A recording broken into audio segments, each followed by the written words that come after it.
Bonjour à tous, donc là je vous poste la recette de fulful. Je viens de vous poster la recette de kasra, mon karoum, et bien entendu ça va avec fulful. Donc si vous n'avez pas vu la recette de mon pain, vous pouvez aller le voir sur ma chaîne.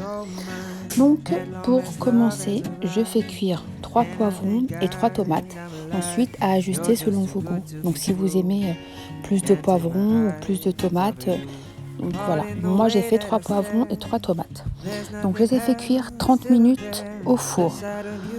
Ensuite je les mets dans un sachet cuisson pendant 10 minutes pour que la peau s'enlève vraiment facilement. Donc voilà, donc là vous pouvez voir que vraiment la peau s'enlève sans aucun souci. Donc j'ai pris une fourchette et un couteau parce que vraiment c'est très très chaud. Franchement faites attention à ne pas vous brûler les doigts. Donc voilà, donc on enlève la peau et on essaye d'enlever les petits pépins qu'il y a dans le poivron.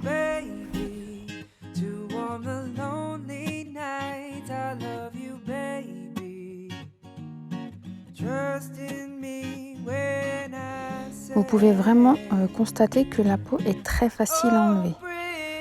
Vraiment, j'ai pas galéré du tout à l'enlever.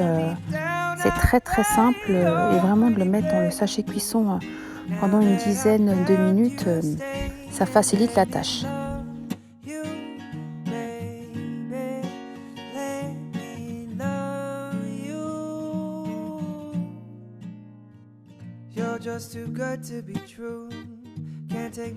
Une fois que c'est fait avec les poivrons, vous faites exactement la même chose avec les tomates.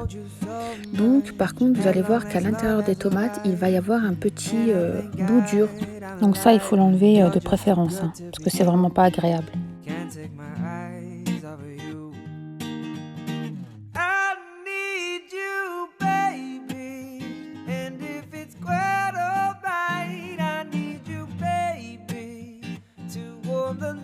Voilà, donc une fois que j'ai fini d'enlever la peau des tomates et des poivrons, alors je vous conseille de faire ça sur une grande assiette parce que c'est plus simple. Donc maintenant, je commence à découper à la main, enfin au couteau. Voilà. Alors je précise au couteau ou à la main parce que on peut aussi les mettre dans un hachoir et les hacher. Donc après, c'est vraiment comme vous les aimez. Parce qu'il y a certaines personnes qui vont aimer sentir les morceaux de poivron et d'autres non. Donc les deux sont très bons, parfois moi aussi je hache, donc là j'ai coupé avec le couteau et la fourchette. Donc voilà, donc on essaie vraiment de couper en petits bouts. Enfin moi j'ai coupé en petits morceaux. Alors je rajoute maintenant la gousse d'ail. Donc je vous en ai montré deux, mais finalement j'en ai mis qu'une. Voilà. J'ai regardé, une seule suffisait, donc l'autre je l'ai pas mise. Voilà. Mais de toute façon, n'hésitez pas à goûter ensuite et à ajuster selon vos préférences. On n'oublie pas de saler et surtout le plus important, l'huile d'olive. Donc on mélange tout. Voilà. Et ensuite on goûte et on ajuste.